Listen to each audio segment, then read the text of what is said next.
24 hours until I go home to the Philippines. And simula na ngayon, magtatagalog na ako. Kasi uuwi ako. Ang galing ko magtagalog talaga kung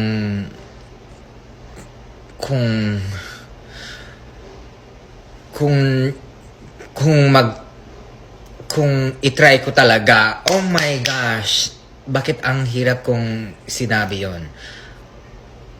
Nagbablank nagbablank yung utak ko.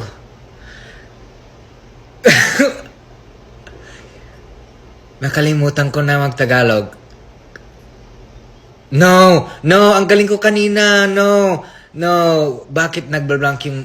Oh my God, I was doing so good. Alam ko talaga magtagalog, you guys. Pero kung you put me on the spot, I don't know the Tagalog word for that, but if you put me on the spot, magbablanko talaga yung isip ko kasi parang insecure ako kung nagtatagalog ako kasi hindi diretso. Especially cause my friend fucking Bella Porch, bitch.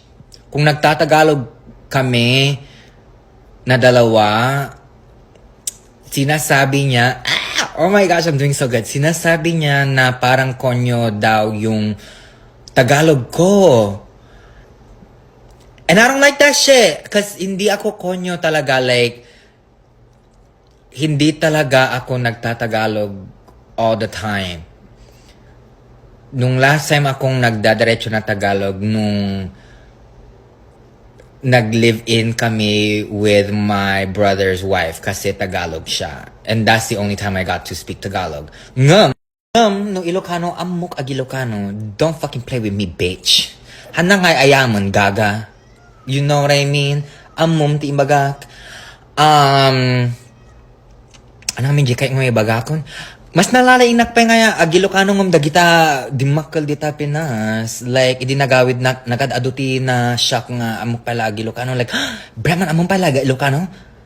Kasano ko mga malipatan? Ilocano na kanayin ni Mama Tibalay. Kan Ilocano aming nga pamilyak dito. So, of course, I'm not gonna forget.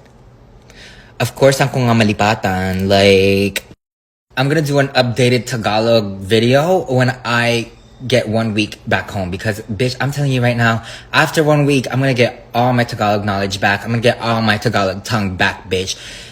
And, masyasyak kayo lahat. Sasabihin mo na sinong nag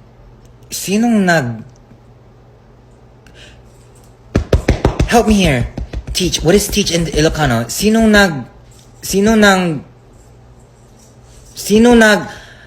you guys help me. I'm running out of time. Sinong nagtuto sa'yo ng Tagalog? You guys are gonna say that. Sinong nagtuto sa'yo?